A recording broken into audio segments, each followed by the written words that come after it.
I used to believe that 20 years of marriage meant something that loyalty, love, and family would stand the test of time.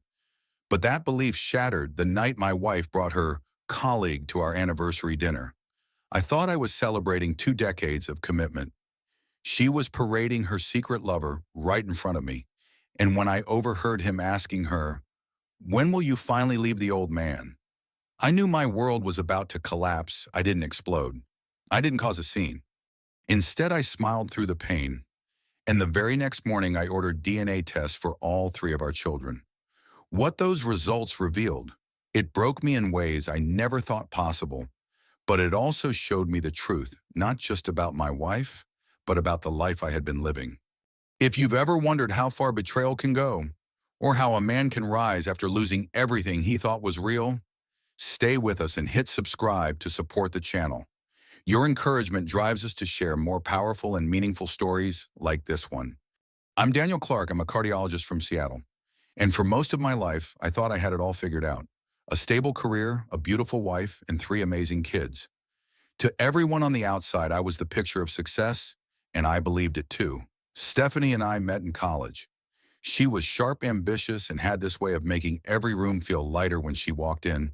We married young, but I never doubted it. We built a life together, brick by brick. When our twin boys were born, I felt like the luckiest man alive. 2 years later, our daughter completed the picture. Late nights pacing the floor with crying babies, school plays, family vacations. It wasn't always perfect, but it was ours. I worked long hours at the hospital, but I didn't mind.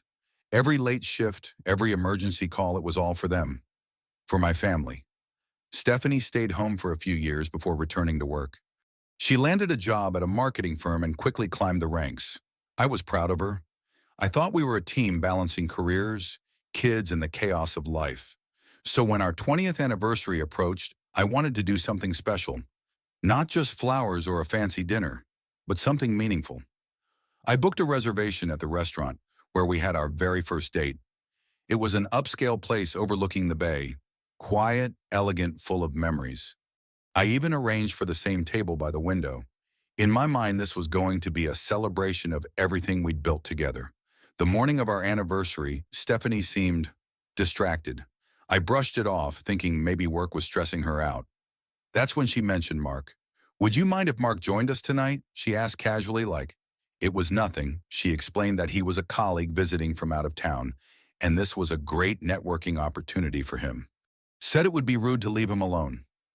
I hesitated. Our anniversary dinner wasn't exactly the place for business mingling, but Stephanie assured me it would just be for a quick drink.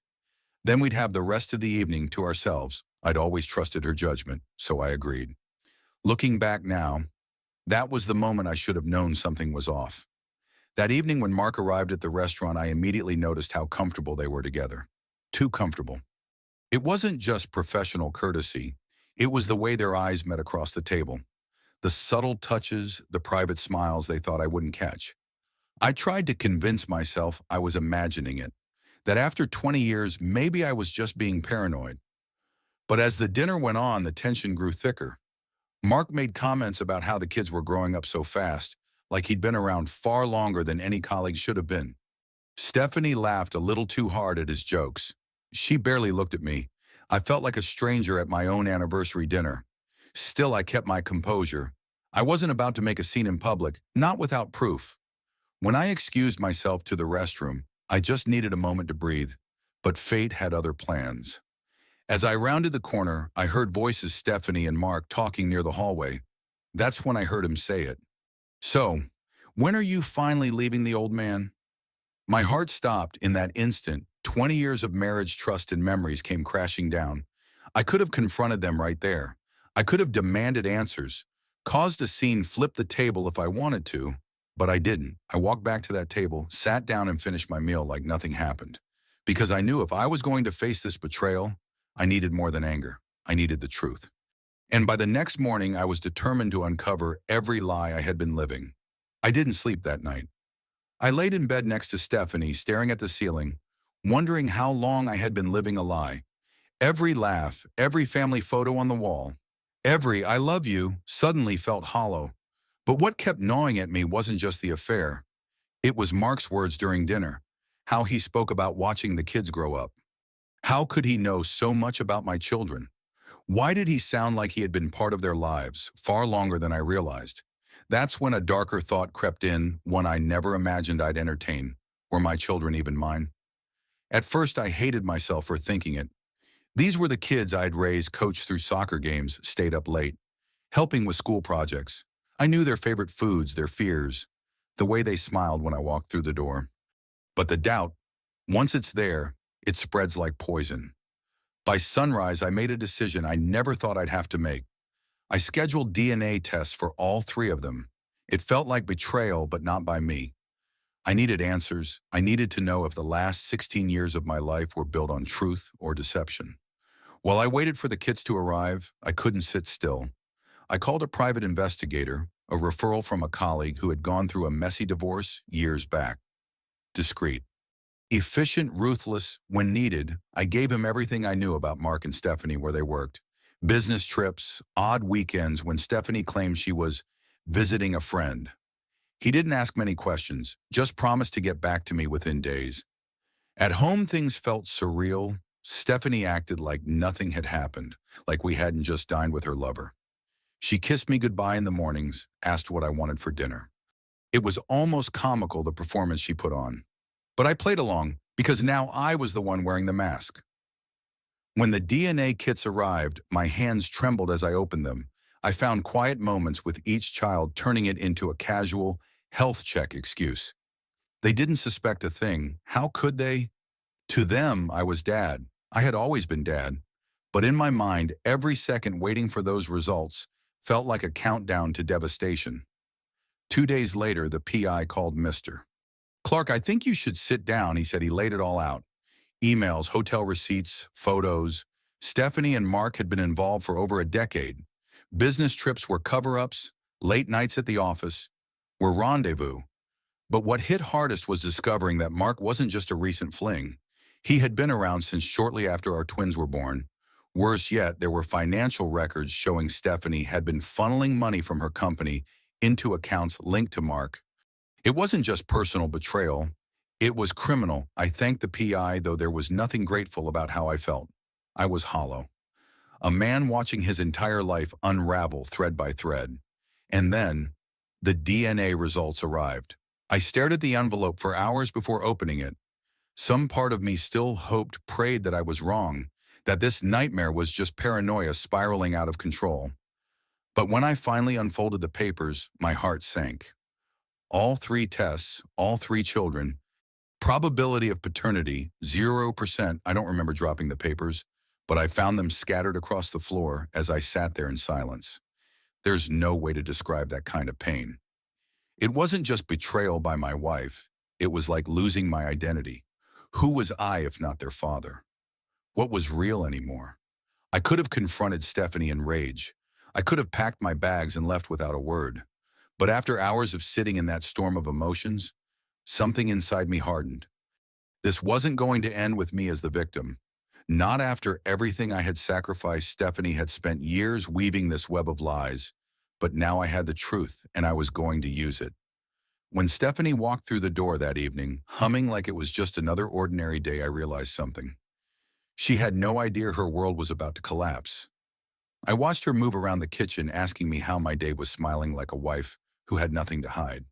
For a moment, I almost envied her ignorance, but that feeling vanished the second I glanced at the DNA papers on the table. I cleared my throat. We need to talk. She looked up, confused by my tone, but when her eyes followed mine to the documents, I saw it, the flicker of panic she couldn't mask. Her hands trembled slightly as she reached for the papers, and then silence. She didn't deny it, didn't even try. Tears welled up in her eyes before a single word left her mouth. Daniel, I'm so sorry. I stood there numb. Hearing her confess wasn't satisfying. It was crushing. How long, Stephanie? I asked, my voice barely above a whisper. How long have you been lying to me? To us, she collapsed into a chair, burying her face in her hands. It wasn't supposed to happen like this. She choked out, Mark and I. It started as a mistake. But then I cut her off. A mistake for 10 years, 3 children. She sobbed harder, trying to string together excuses, talking about feeling neglected when I worked long hospital shifts. How Mark was there when she felt alone, but none of it mattered. There's no justification for dismantling a family with lies. Then came the plea I knew was coming. Please, Daniel, don't tell the kids. They don't know they love you. You're their father in every way that counts. I laughed, a bitter, hollow sound I didn't recognize as my own.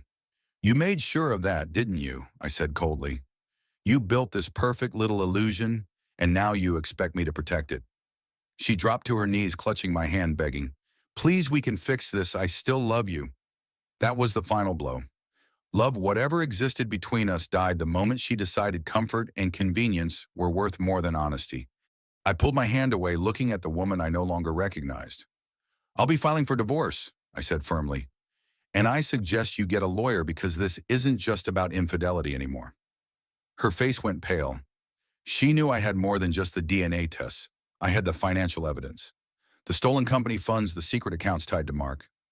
Her tears turned to desperation. Daniel, if this goes public, we'll lose everything. The kids, our reputation. I didn't flinch. You should have thought about that before you gambled with our lives. I walked out of the room, leaving her sobbing on the floor. But as I closed the door behind me, reality hit harder than ever. I wasn't just ending a marriage, I was standing on the edge of losing the only family I'd ever known. For hours, I sat alone in my office, staring at photos of the kids, birthdays, holidays, first days of school. To them, I wasn't Daniel Clark, not the biological father, I was Dad. The man who patched up scraped knees, stayed up late, helping with math homework, taught them how to ride bikes. No test result could erase that. But I knew I couldn't keep living under the same roof with Stephanie, not another day. By morning, I contacted my attorney. We initiated divorce proceedings, immediately citing adultery, fraud, and financial misconduct. The legal side moved faster than I expected because the evidence was overwhelming. But the hardest part wasn't the courtroom. It was the question that haunted me every second. What do I tell the kids? Do I shatter their world like mine had been shattered? Or do I carry this secret alone, pretending everything they believed was still true? It was an impossible choice. One thing was clear. There was no turning back. Stephanie's betrayal had burned every bridge. All I could do now was navigate the wreckage and figure out how to protect the only thing that still mattered. My relationship with the children, no matter what blood said. In the days that followed, I moved with precision like a surgeon in the middle of a high-stakes operation. There was no room for emotion now. I had already bled enough. First, I secured my finances. I froze our joint account, safeguarded my medical practice assets, and made sure Stephanie couldn't drain anything else while playing the victim. My attorney worked swiftly, leveraging every piece of evidence. The DNA tests, the private investigator's report, the financial records showing how Stephanie funneled company funds to Mark Washington State isn't always favorable in divorce cases, but with this mountain of proof, we had control. Stephanie tried to negotiate behind closed doors, offering to keep things civil if I agreed to stay quiet, but I wasn't interested in protecting her reputation. She had spent a decade destroying mine without a second thought. The next step, the hardest one, was deciding how to handle the truth with the kids. I spent sleepless nights talking to therapists, legal advisors, anyone who could guide me through this emotional minefield. Finally, I made a decision. I would tell the twins. At 16, they deserved honesty, no matter how painful it would be. My daughter Emma was only 14, too young, too fragile. For now, I'd shield her from the brutal details. One Saturday afternoon, I sat the boys down in the living room. My heart pounded harder than it ever had in any operating room. They could tell something was wrong. The tension was thick in the air. I took a deep breath. There's something I need to tell you.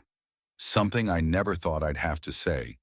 I explained everything, not in anger, but with as much care as I could manage. The affair, the DNA results, the fact that biologically I wasn't their father. Silence. For a moment, they just stared at me, processing, searching my face for some kind of joke or mistake. Then one of them, Ethan, spoke. So, what does that even mean? You're still our dad. His brother. Liam nodded, his voice cracking. You raised us. That's what matters. I felt my throat tighten, emotions threatening to break through the wall I'd built. I need you both to know, I said quietly. Nothing changes how much I love you. Nothing ever will. We sat there for what felt like hours. Tears, questions, long pauses. But in the end, they made it clear where they stood. They weren't choosing biology. They were choosing me. As for Stephanie, her world was falling apart faster than she could fake a smile. Her company launched an internal investigation once my lawyer presented the financial evidence. Within a week, both she and Mark were terminated, disgraced and blacklisted in their industry. Mark tried to distance himself, but it was too late. The money trail was undeniable. Stephanie went from trying to negotiate to begging. She realized she wasn't just losing her marriage, she was losing her career, her social circle, and the carefully curated life she'd built on lies. I remained calm through it all. Every meeting, every court appearance, I wasn't going to give her the satisfaction of seeing me break. The divorce settlement was brutal for her. With the infidelity and fraud exposed, I secured primary custody rights and kept the house. Stephanie was left with minimal assets and a reputation in ruins. But even after everything, I made sure of one thing: I never poisoned the kids against her. I told Ethan and Liam that despite her mistakes, Stephanie was still their mother. I wasn't going to turn this into a battlefield for their hearts. It wasn't about revenge anymore. It was about rebuilding what was left on my terms. As weeks turned into months, something unexpected happened. All three kids, Emma included, chose to spend most of their time with me. Maybe they sensed the truth beneath the surface. Maybe they saw who had really been there for them all along. Whatever the reason, my home became a place of healing. And just when I thought my story would end with survival, life surprised me. A hospital administrator named Claire, someone I had worked alongside for years, reached out one evening just to check in.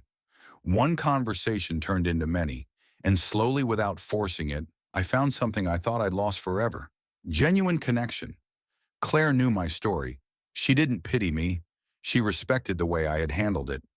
She admired that I chose to stand by children who weren't bound to me by blood, but by love. For the first time in a long time, I felt seen not as a victim, but as a man who refused to let betrayal define him. The day the divorce was finalized, I didn't feel victorious. I didn't feel anything, just a strange sense of silence, like standing in the aftermath of a storm that had torn through everything I once knew. Stephanie left the courthouse with her head down, avoiding reporters who had caught wind of the corporate scandal tied to her name. She wasn't just a woman who cheated on her husband anymore. She was a disgraced executive fired for embezzlement, abandoned by the very man she destroyed her family for, Mark. He disappeared the moment the legal heat turned up.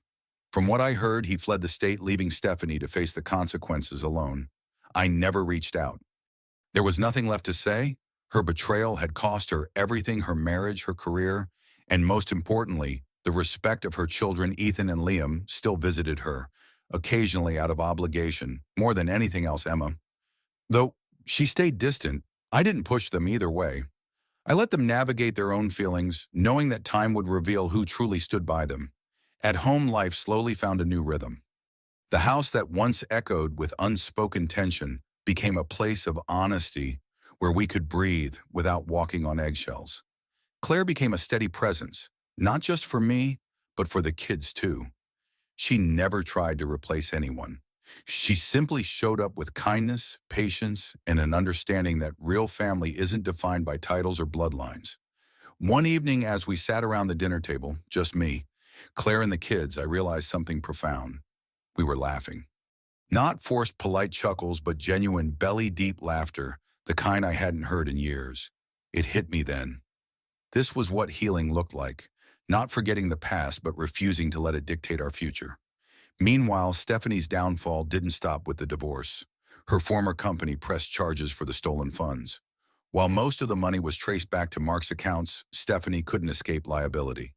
Facing potential jail time, she cut a deal avoiding prison, but leaving her bankrupt and unemployable. I'd be lying if I said I felt sorry for her. Choices have consequences, and hers had finally caught up with her. But where she fell, I rose. My colleagues at the hospital rallied around me when the truth came out.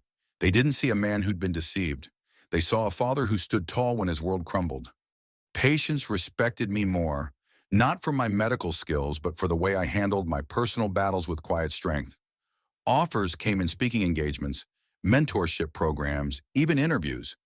At first I declined. I wasn't interested in turning my pain into a public spectacle. But Claire said something that stuck with me. You've lived through the worst kind of betrayal, but you didn't let it destroy you. People need to hear that she was right. So I agreed to speak once. That one event turned into many. I found myself standing before crowds sharing my story, not as a man seeking pity, but as someone who had learned that fatherhood, love, and loyalty aren't defined by DNA. They're defined by presence, by the choice to show up day after day. Regardless of blood ties, I spoke about resilience, about rebuilding after betrayal, and about the power of redefining what family means. It wasn't revenge in the traditional sense. I didn't need to ruin Stephanie. She'd done that on her own. My victory was quieter, stronger. It was in every moment I spent with the kids helping Ethan apply for college coaching. Liam's basketball games, watching Emma grow into a brilliant young woman. It was in the way I found love again. Not rushed, not desperate, but built on mutual respect and honesty. The fallout from Stephanie's actions could have left me bitter broken, but instead it became the foundation for something better. Not the life I planned, but the life I chose to build piece by piece. And as I stood on stage one evening, looking out at a room full of strangers, hanging on to every word of my story, I realized sometimes the best revenge is living a life so full of integrity and love that those who betrayed you become nothing more than a distant memory. It's been 3 years since that anniversary dinner, the night everything I thought I knew was torn apart. If you had told me back then that I'd come out stronger, I would have laughed in your face. Back then, all I could see was betrayal, loss, and the hollow shell of a life I'd built on lies.